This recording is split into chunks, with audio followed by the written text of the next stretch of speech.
Welcome to the Modern Carnivore Podcast, a guide for those interested in hearing more about hunting, fishing, and other paths to eating more responsibly. Now, here's your host, Mark Norquist. Hello, everyone. This is Mark, and welcome to this new episode of the Modern Carnivore Podcast. Today, I'm joined by Rue Mapp. Rue is the founder of Outdoor Afro, which is an organization that has a mission to celebrate and inspire Black connections and leadership in nature. The website talks about how it's a network that connects Black people with our lands, water, and wildlife through outdoor education, recreation, and conservation. And they focus on a lot of different activities, from fishing and hiking to biking, kayaking, and skiing, and more. And so Rue and I, we actually met this last May out in Montana at an event, and then reconnected the following month in Wyoming. And I had known about Outdoor Afro for many years, but had never met Rue.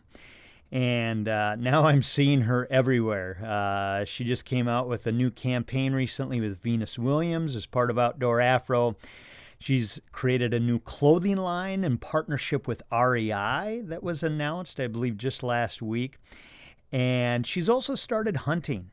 She grew up fishing and doing a lot in the outdoors, but I don't think she really, did much hunting, although her father was a hunter. And she's been out as of late, last few years, bird hunting with Holly Heiser from Hunter Angler Gardener Cook, and has also been turkey hunting with Giannis Patelis over at Meat Eater. And so I think Rue does a great job of seeing the connection between nature and our own place in it. She was fortunate enough to grow up in a family who loved the outdoors. Her father moved from the Deep South during the Jim Crow era to California, and he bought a ranch or a hobby farm about 100 miles north of Oakland. And this was a place that was very formative for Rue when she was younger, and a place that she was able to really connect with the outdoors. And when Rue talked about this, and she talked about her dad's philosophy of hospitality, I knew we were going to be good friends, because I couldn't agree more with that. And it's something I like to talk about, which is we really need to have sort of that spirit and approach of hospitality, I think, with everyone when it comes to the outdoors. And she talked about how, when she was young, they would have celebrations out at this ranch, whether it was a holiday or an event with their faith. They had baptisms out there. And I think her father was often quoted as saying, if you've ever come one time, you had a standing invitation at their ranch. So I think Rue is a wonderful leader. She's a philosopher. She's doing so many exciting things. And I'm glad to say she's a new friend, and I hope you enjoy this conversation with Rue Mapp. So Rue Mapp, welcome to the Modern Carnivore Podcast. How are you doing today? I'm doing great. So glad to be reconnected with you again. So you and I connected this spring a couple times in a couple different states. We were in Montana at one point, and then we ended up being in Wyoming at the same point. And so, those are places I love. And let me use that as sort of a launching off point. Where is your heart when it comes to an area of the country or a state where you love to be outside? And what is it that you like to do there? Woo, that's a tough question. I know it's a bit loaded, isn't it? Because Yeah. people are going to disagree with you, or Well, I would say I definitely have some favorite nature places for different reasons. Um, I would say my home native nature place would be California. I think that Yeah. there's so much here because of the seismic activity under our feet all the time in California. It's a changing place with a changing landscape, and you can experience, the high Sierra, all the way to the foggy sempervirens redwoods. And so, those biomes, my favorite include the rolling savanna woodlands, which are reminiscent of my childhood growing up, Mm. and then of course the majestic redwoods that are actually most often second and third growth redwoods, because during the gold rush they were clear cut for the production of the housing boom of new settlers to California in search of gold. And so I love to go to redwoods because they remind me of resiliency, and a reminder that even if clear cut, the chance for regeneration, and how even, there may be things in your own life that need to be clear cut, that have a chance to be regenerated again.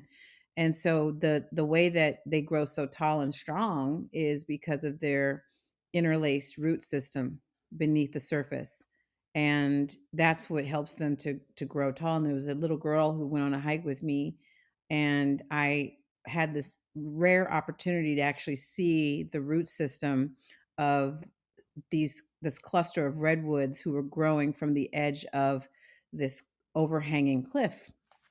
And it's still there, it's remained a point of meditation, but you can look and see the intertwining roots.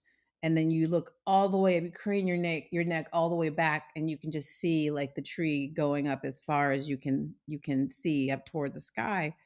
And I asked the little girl, I said, "What does this remind you of?" And she looked at that root system and she's like, "It looks like a family." Mm. And I was Wow. like, "That's it. You get it." And it's so much about how we have to recognize our own need for interconnectedness to be able to grow tall, to regenerate, to be strong. And that's what those redwoods remind me of. And then as I've gotten older, in my adult life, I've fallen in love with new places. And they include Alaska and Montana. And I would say close runner up to second to that second place is Wyoming.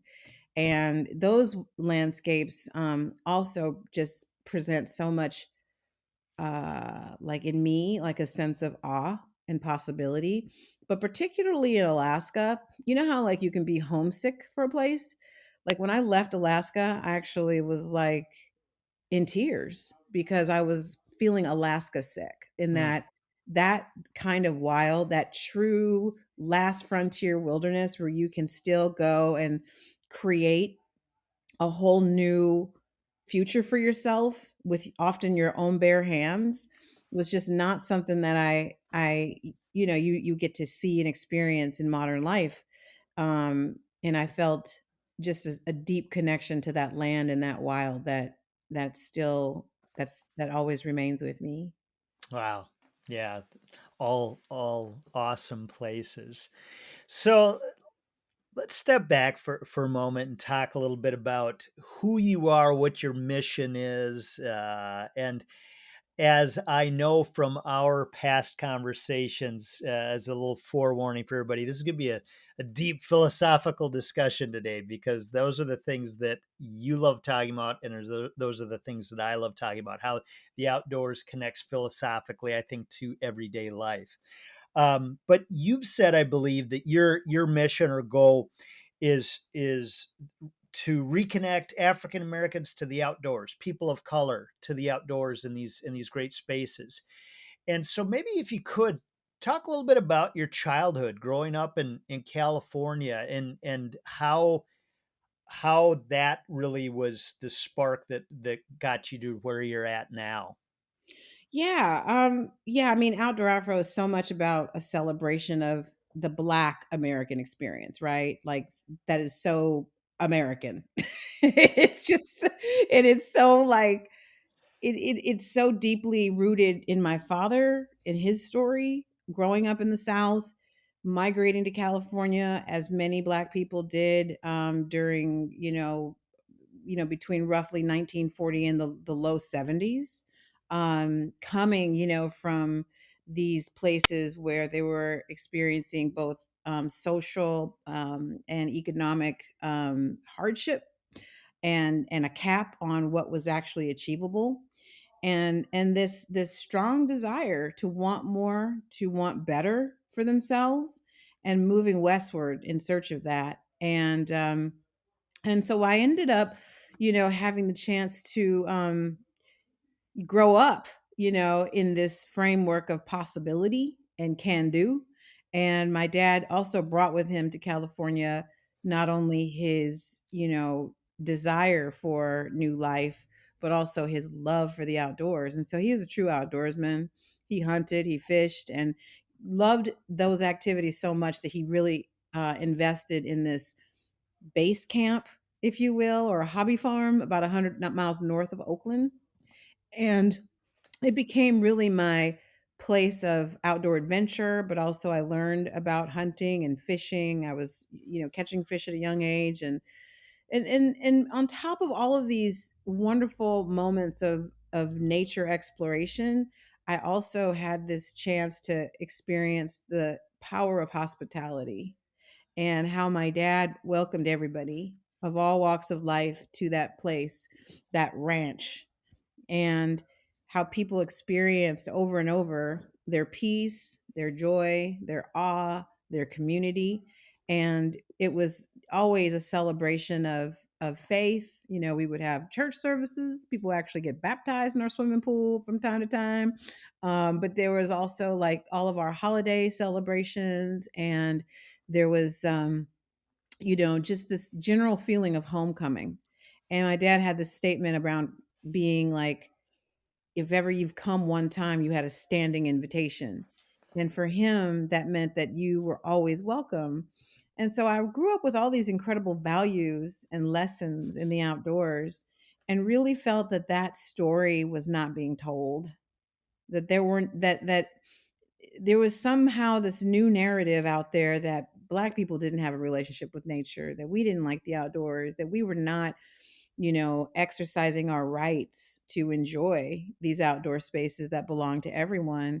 And I just knew that that was just a load of crock. Like that was not my reality. And I also, was a Girl Scout, and I did outward bound experiences. And one thing I did know was true was that when I got away from cities, I didn't see as many people who looked like me. So I wanted more people who could learn about more things they could do, so that they could also have the benefits that I realized I had received from all those experiences, and how my life was so enriched because of it. The inner strength that was developed, the tenacity, the peace. There was so much that I got from those experiences that I wanted all people to have. And I knew that I could talk about this experience as a Black woman in this country, that hopefully could resonate with other people who look like me. So if you talk about getting out into the outdoors and not seeing as many people who look like you. So I know that you're always looking to the positive, which is wonderful. You're a glass half full type of person. But if people of color aren't in the outdoors, why is that? Is it getting back to the idea of lack of hospitality, or what? Are there some underlying issues? Yeah, and I'm gonna just get super specific just so we know who we're talking about. So I'm talking about Black people all day and night. Okay. So people of color is way too broad, because that means we're talking about Asians, Native Americans, and the list will go on. Okay. Yep. So and the reason why this is important is because Black people in this country, who are not immigrants, have a very unique history and contribution in this country that has so many stories that do need to be told about our being here, and as well as the things that we've overcome that are unique to the Black experience.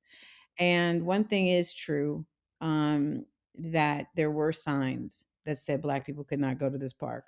Black people cannot swim in this pool.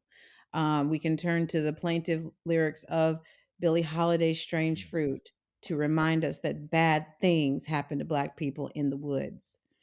But I will say that today, those signs don't exist.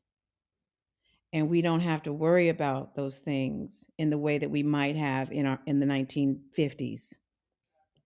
And it's time to tell a new narrative about how we have, as Black people, persisted even through those rough times, that persisted so much so that Black people created places of recreation in spite of Jim Crow.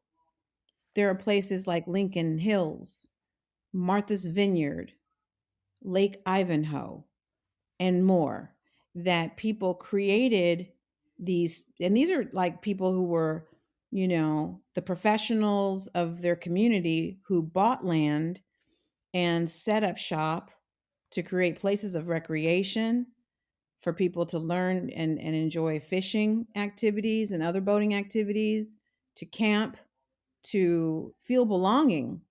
And there were Black outfitters, guides, innkeepers, restaurant, owners that were the earliest contributors to the outdoor economy as we know it today. So there's a whole hell of a lot to celebrate about that specific kind of tenacity. And those are the people whose shoulders I stand on today.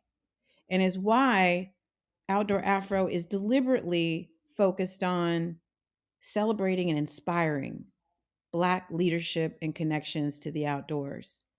Knowing that, yeah, if I were to locate my reason for being in a place of pain, which I could easily do, um, it does not give the kind of generative energy that is needed to sustain this work over time.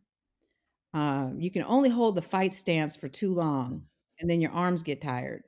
Okay. Absolutely. And we cannot change what has happened, but we can learn from it, and we can create empowered narratives that open the door for possibility. And that's what this work is all about. And I get every now and then pushback. People are like, why are you doing outdoor Afro? That's racist. That's being, why do we have to talk about race? And to me, it's as simple as this. Like, when I first became a mom in the Bay Area, I joined a women's or a mom's group in the Bay Area. And it wasn't that we were like, well, people from Salt Lake City aren't welcome, or dads can't be a part of it. It was about the specificity Yeah. of the moment, Yeah. of knowing that I was going to get highly relevant information based on my life's experience. And so I'm a big champion of all kinds of affinity groups. I'm glad to see that there's more outdoor affinity groups that really focus on specific groups of people, because I think oftentimes of like the quilts I grew up with that were made by my mom and grandma, and they had like all these different like pieces of clothing and linens, that were all sewn together to create this quilt, right? And that's what made that quilt amazing, is because of all Hmm. those different elements. There might be a little bit of my t-shirt, or might be a little bit of my pillowcase, in it. But it was each of those elements as themselves that created the quilt. And Outdoor Afro gets to be a patch in the quilt of this bigger conversation of how we can get more people to fall in love and have agency in our outdoors. Yeah, absolutely. I love how you said that. So, let me ask you this, relative to maybe talk a little bit about outdoor Afro, since you mentioned it, just to explain what it is. Um, and within the realm of this mission of getting Black people outdoors, how do you, a follow-up question to, to outdoor Afro, how do you inspire people and connect them to nature, um, when, let's say, they're not close to those awe-inspiring places. So when you talk about those places that you love, that I love, that have mountains, that have enormous, many hundred-year-old trees, etc., things like that, which I think you would have to be nearly, I don't know. I think everybody could get inspired in those places. But when you live in a city, you live in a place that maybe people would consider unremarkable. How do you connect people to nature and get black people to understand the amazing aspects of wilderness and wild spaces? Yeah, I think we have to also change some narrative around defining what nature is, right? Because as long as it's only framed as these far away and iconic destinations, then you're going to exclude many people of all backgrounds from that access, right? And so when I hear those stats, right, of like, 0.0001% of Black people are, going to insert any, iconic national park, right? Um, I find it a bit problematic because we aren't really looking at how people's lives really are lived, right? And what time they actually have, real time they have to really access those places. We're talking busy working families who have lots of family and household commitments on weekends. Maybe it's, soccer practice, little league, caring for grandma, shopping, house honeydew list, Sundays, day of rest, worship. Um, so you mean to tell me that that person's wrong for not getting in their car and driving 4 hours or more to go to a place they've never been? They don't know what's going on there. They don't know what the food is going to be like. They don't know how they're going to find rest that they desperately need during their busy week. So, my job has really been so much about how do we reframe what nature is and recognize that, and for our community, the surprise answer was that the number one reason people weren't getting outside was because of time. They didn't feel they had enough time. And so when you make nature be over there 4 or 5 hours, who has time for that? And so, what has been important for me is to really kind of help people understand nature is not something that's separate from you, that you are nature. And before I sound too woo woo about this, I think, let's just break it down. It's like, it's the body, it's the water that's in our bodies. That's the majority of our bodies. It's the air that we breathe that is the off gas of plants. It is all up in us, right? And and so I think what's important for us to keep reinforcing is that nature is us. We are nature, Hmm. that we are Yeah. not this separate thing that's like non-nature and we've got to somehow go to nature. No, we are nature. And that means that you can show up in your nature everywhere you can be. And you can find that connection with other elements of nature. When you're out, I don't care if you live in the hood. The birds are still in the hood. The Absolutely. flowers are still blooming in the hood. Now, you may not have the abundance or the landscapes or, the fauna, that's found in some of these iconic wilderness areas. But when I've helped people to just shift their focus from not what they don't have, but what they actually do have, then there's possibilities that really open up for people that they didn't even imagine. And that's been a big part of the job of Outdoor Afro, is helping people, one, find places obviously close to home. Because for busy working families, like, you may only have 2 hours to get outside. So how do we make the outdoors work better for people versus expecting that if we build it, they'll come?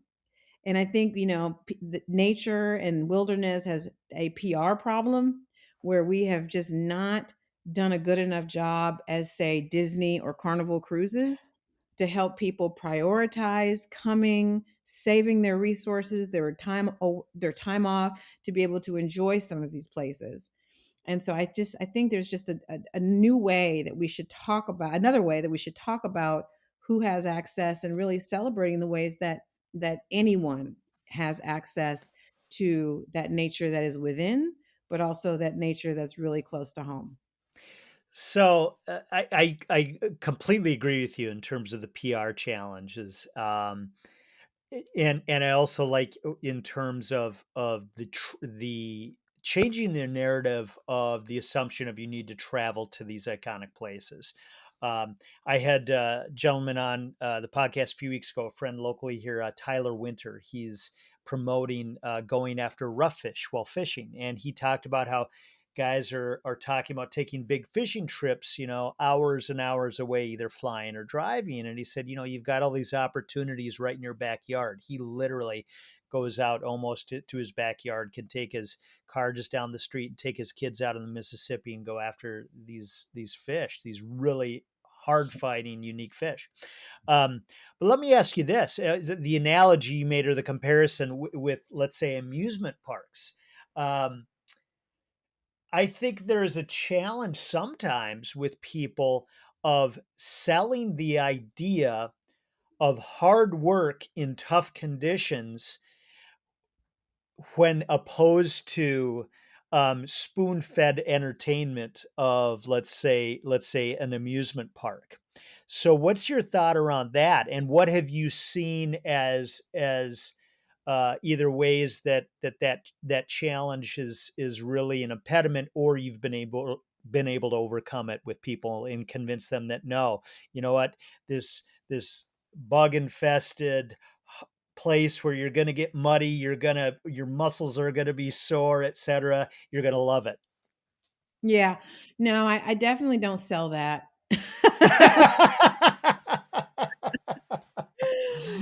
You gotta, I mean, it doesn't matter who you're talking about, what you're talking about. You got to know your market. Okay. That's just like, you got to know your audience, and you got to frame things in a way that really speaks to people's values. Okay. So if you're talking to someone, let's say, who cares a lot about food, and you want to encourage them somehow to hunt, you start with sharing those delicious recipes. You start with sharing these incredible outcomes that you have from harvesting your own meat. Um and so I feel like for Outdoor Afro, I really recognize that we are not the one-stop shop for all things in the outdoors. I really want to help people develop confidence, to find their comfort in the outdoors, and it's from their time spent with us that can help them take on other experiences. And I've seen it happen now that we've been doing this for over a decade. I've seen the unlikely hiker come all the way through over these years and report back to me all the things they're doing with their family that include going to some of these iconic places and challenging themselves and their comfort level. And so I really believe that everything has its place and it has its order.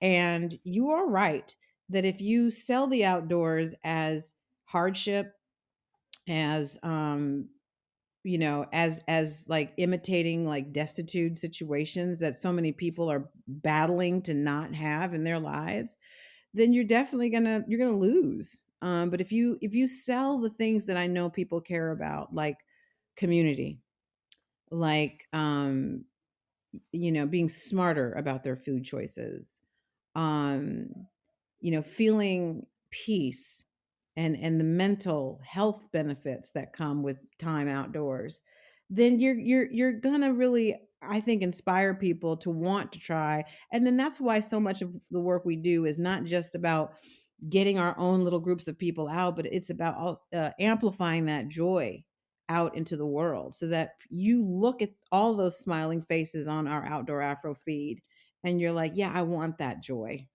I want that connection. I want that thing that I can't create on my own.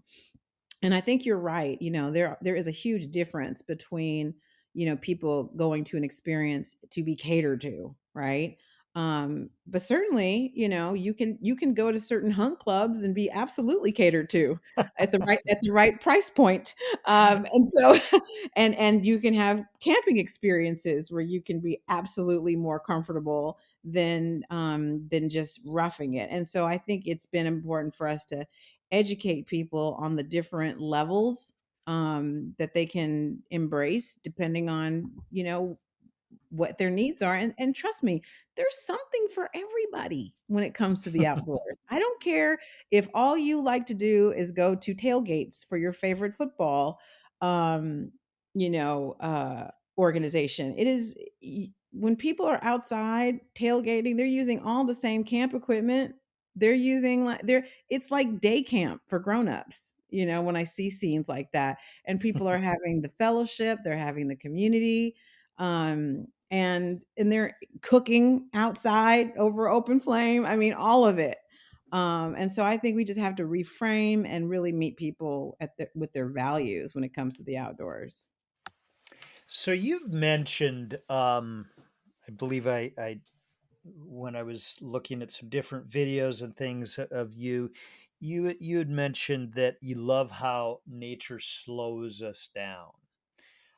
And I think again, relative to the pace of society today, it's funny when I saw something recently. It was something from like back a clip of a show, something back in the '60s, and they were talking about how fast everything was moving in this world. And I thought, wow, they have no clue where it's at now. And I'm sure somebody 50 years from now will say the same thing. You had no clue.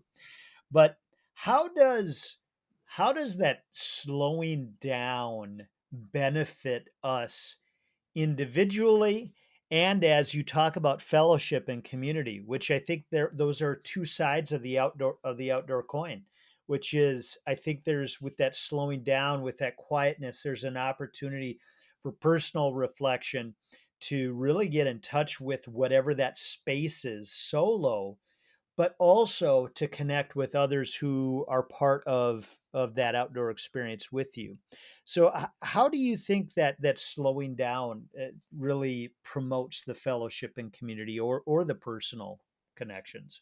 I love your question here because one of the things that makes me reflect on is that there's still only 24 hours in a day, and the pace of life as we live it is largely manufactured.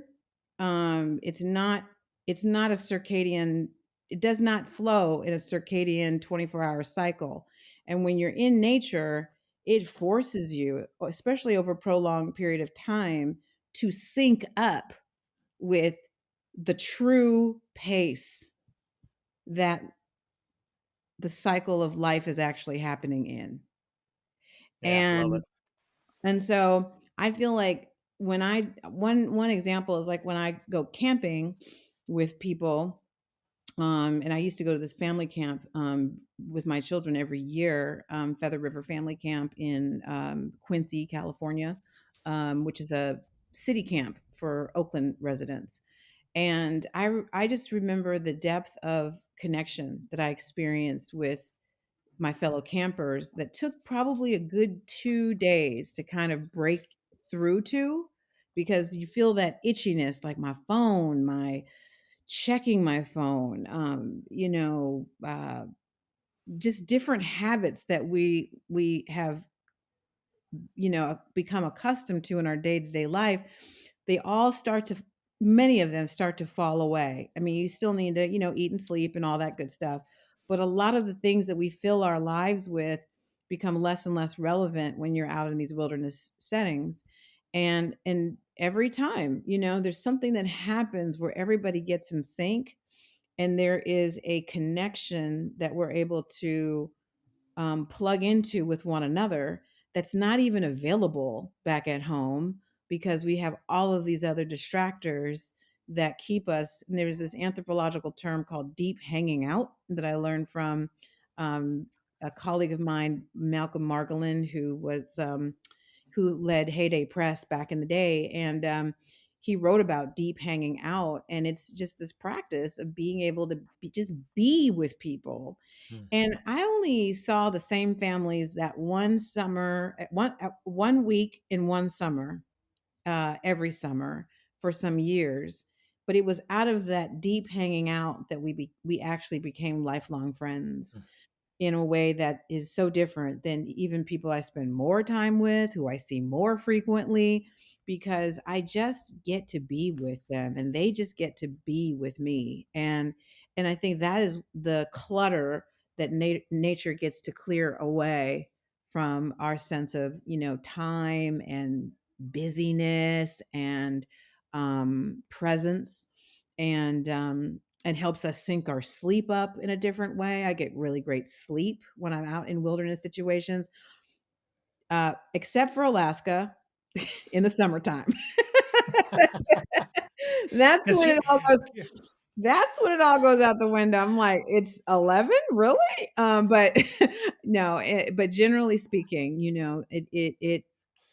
and that's when you get to be in your human animal form, when you're in those places too, with heightened sensitivity, and just cycles of work and rest seem to feel much more in harmony than the schedules we impose on ourselves outside of nature experiences. I think that's one of the things that we as Americans have always gotten wrong in our modern society. I feel like is when we take vacations, we try to jam so much into such a tightly compressed amount of time that we don't let our body and our mind get into that space the way it needs to be. I think it takes probably three, like you said 3 days. Those first 2, 3 days, especially with other people, you're figuring out the situation, the place you're at, the people you're around. Even if you know them well, maybe you haven't seen them, maybe they're family, but you haven't seen them in a year. You need to reacquaint yourselves with being around each other. And to me, a reflection, a great situation. I had an experience recently, and I thought about it when I was in the midst of it. And that is sitting around a campfire with a group of people, and there gets to be a lull in the conversation and actually a quietness. And that quietness actually holds for a period of time, and nobody's uncomfortable with it because you're now in this space of place and people of where it's all sort of breathing together really well. It's in that cycle that you talk about, that natural cycle, not the manufactured daily cycle of modern society. And you're fine with just that quietness there as a group. And I think that's important, and I think both you and I and many people have experienced that. We just want everybody to experience that. How do we get more people to understand the power of that situation? Yeah. But So it takes time to get there, and I think, as people who are already passionate evangelists of the outdoors, have to be careful not to rush people to the altar of these experiences, because to do so can actually cause more harm than good. And you do truly have to meet people where they are, so if someone needs to start off at a neighborhood level, then meet them there. If they have to start off at a fishing level before introducing firearms, meet them there, and don't expect that, everyone's going to be in your jam. And over time, you develop your own nature swagger, your own nature jam, and that's okay. It doesn't need to look the same from person to person. Your expression in nature should be as unique as you are, as where you live, as what opportunities you want to make available, for yourself and your family. And so I really just try and open up our aperture or our viewpoints about what nature is, so that when you do that, you can include more people in on a more kind of asset based conversation versus what they are not doing or what they need to do more of. so you brought up a great phrase there, which You like happens to be what I did the right there? I saw what you did Did there. That's good. That's good. uh, Nature Swagger, which is the forthcoming book by Rue Mapp. Tell us a little bit about it. One of there were some things in there. There were many things that I just was fascinated by in terms of people's stories. Um, and one of them was Julius Grow Hampton's talked about being unapologetic. So Mhm. maybe use that as a starting point in what this book is about and why it's important for it'll be important for people to read it. Well, for me, I was so taken and inspired over these years by all the different stories, of people's agency in nature that these were not necessarily like famous people. These were people who had just found like their joy, like they hit that vein of belonging in nature. And I wanted those stories to be told because we all know about, the iconic figures. We all know about, the extreme, activities and the milestones that have been achieved in some of them. But I really wanted to get us back to this ordinary conversation that speaks to the diversity of the Black American experience in this country. And I was so proud that our youngest contributor was 9 years old. Our eldest is 99. And you have this incredible geographic sampling too of people who, you know, talk about what matters to them. And there's a mix of things that you might expect, along with some things you might not expect. And in the case of Julius, this is a over 6 foot tall black gay man in Oakland, who I actually happened to meet because he worked at my son's school years ago. And I encouraged him to be an outdoor Afro leader applicant, and he did. And he became stellar in his ability to bring all kinds of people together and really, share this new representation that we hadn't seen before of what leadership looks like in the outdoors. And I was so, moved by so many things he's done over the years. He was an easy ask to include in the book, but I didn't tell people what to write. I just said, hey, let's talk about your joy. Let's talk about your nature. Like this is, this ain't the book that's going to get into the political and social whys, right? This is really about stepping proudly into our joy and our purpose in the outdoors. And he, like so many others, answered that call so beautifully. No, really great stories in there. I love the foreword by Shelton Johnson where he talks Mhm. about a homecoming, and friction that burns off the thin veneer of the city and to reveal the country within us, within all of us. What does he mean by that? I think, one thing that Shelton has said over and over again is that, this connection to nature is really about a connection to yourself.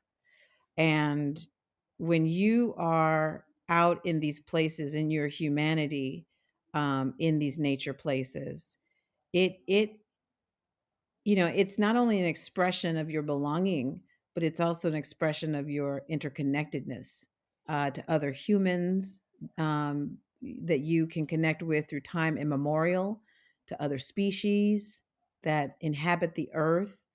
And so it's important for us to find those places that, that do burn off that superficiality that we create in our lives that gets us connected to what is not only real right now, but that has always been real and always will be real about the natural world.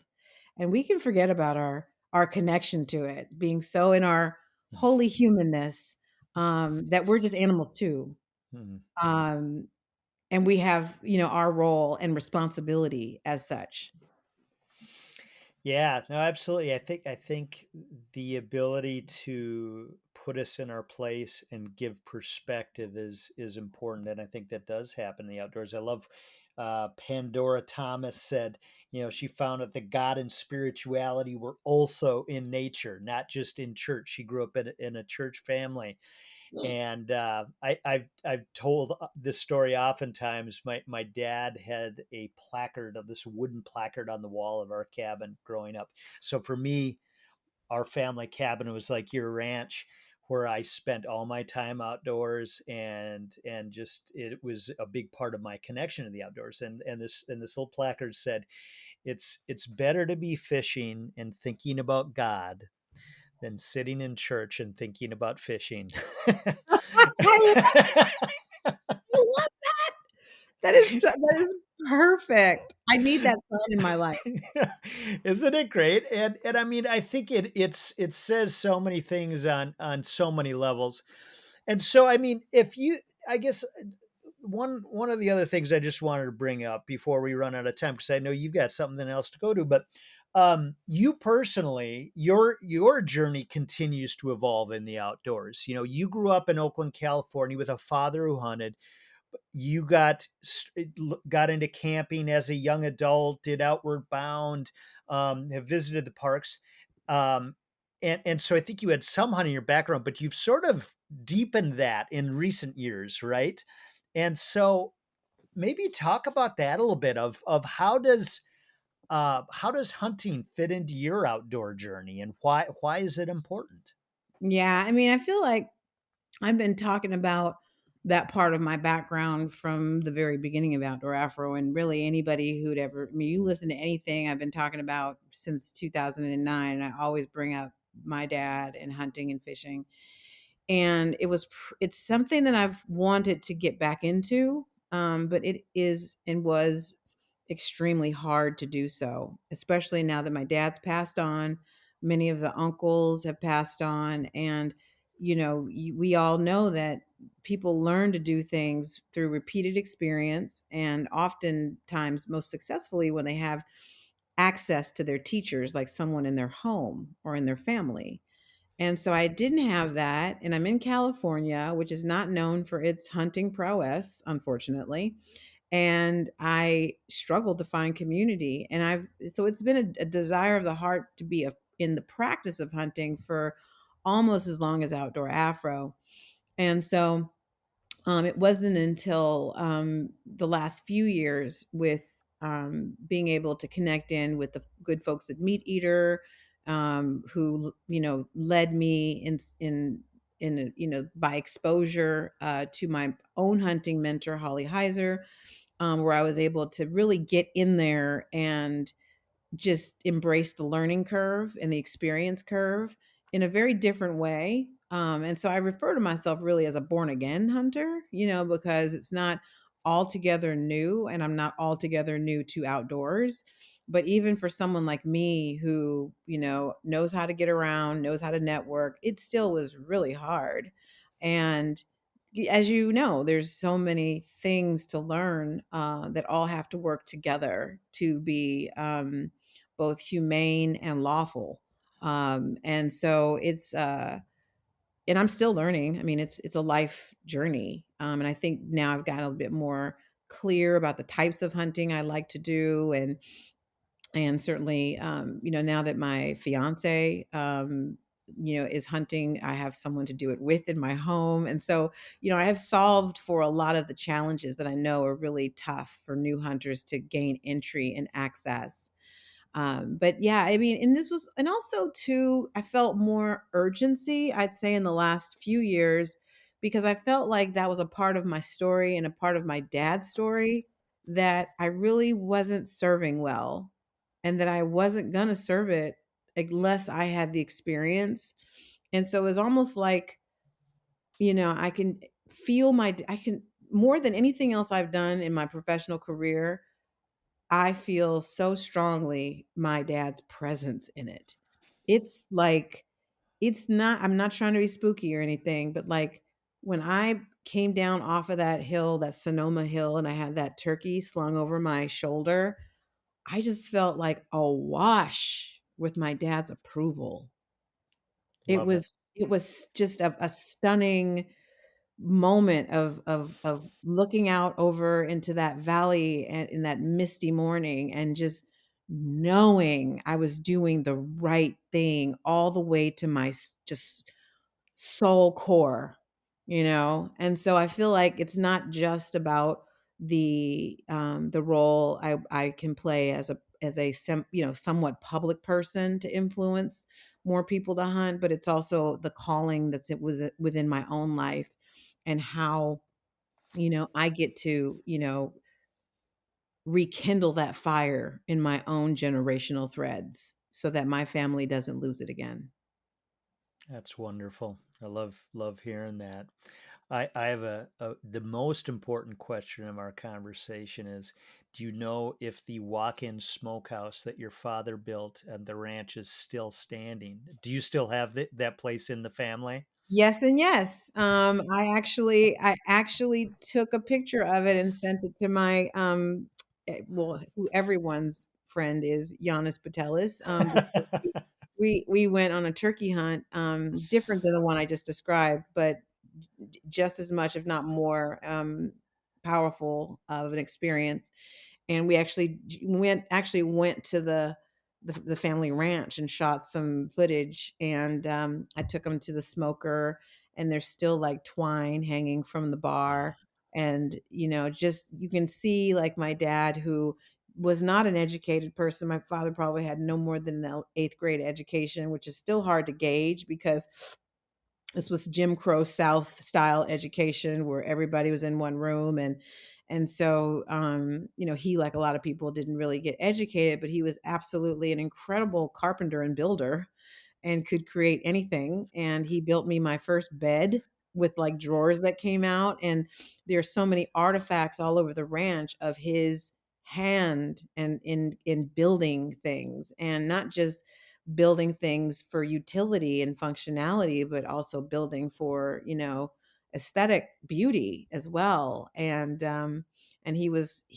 classic in his reuse of materials. And so that smokehouse was completely constructed from reused materials, things Love that it. he repurposed, pipes and um, metal drums, and it's very fascinating to look with adult eyes at that ingenuity and what it was able to produce. When I remember the big hams that used to hang from Mm. it, before Christmas time, and sausages, ropes of sausages that were there, to fill up everyone's freezer, from our big old heavy sows.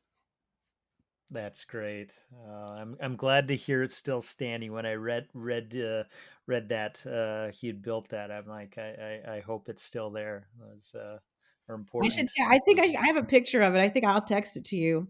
Yeah, text Yeah. it to me. That'd be great. I'll put it on because I'm sure everybody's going to want to see it now that you've talked about it. I'll put, if you don't mind, I'll put it Yeah. on the I can put it on the podcast notes Yeah, it's page. super ancient, and but it still has like you can still see the soot from the smoke in it.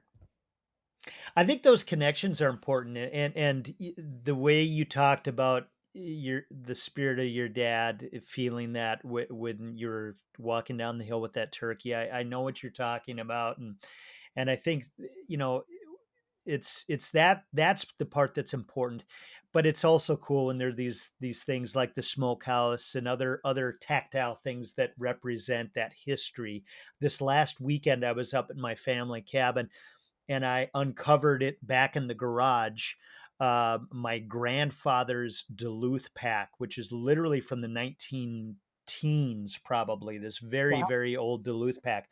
And Wow. I've done a lot with the Boundary Waters, if you're familiar with it, northern Yeah. Minnesota, and over the last 10 years. And so it was just so fun to see that connection to trips that he obviously took up in canoe country, as it was called at the time, and I think having that history and celebrating that history of the outdoors is great. So No, there's nothing better. It's all, and getting those artifacts. I don't know if you feel this way, but it almost like makes it's like, okay, it wasn't just a fantasy. Like it wasn't. I didn't just make like this. Actually has, it's like evidence, right? Of that life and the meaning of that life that I just always treasure. yeah, absolutely. Well, Rue, let's do this again at sometime. I appreciate you taking time to talk about it, and all the best with the release of the book. Again, Nature Swagger, and people can get it where? You can get it on chroniclebooks.com, or you can get it on Amazon, and we're trying to get it in as many independent bookstores as we can. So it'll be widely available wherever books are sold. And websites for Rue Mapp and Outdoor Afro? Yeah, so you can follow my personal journey as someone who leads this organization, but it's very much my personal narrative on Instagram at Rue Mapp. And then if you want to follow my hunting adventures, I've created a nice little playground called Black Heritage Hunt on Instagram. And then Outdoor Afro is Outdoor Afro across all the platforms, including outdoorafro.org. If you want to learn how Outdoor Afro can be a part of your community, or if you want to find other ways to be involved. Wonderful. Well, thanks for being with us today, Rue. Thank you so much, Mark. It's so much of a pleasure to be with you, and I hope we can get out and adventure together sometime this year. Sounds great. Thanks for listening to the Modern Carnivore Podcast. You can continue the journey by going to modcarn.com.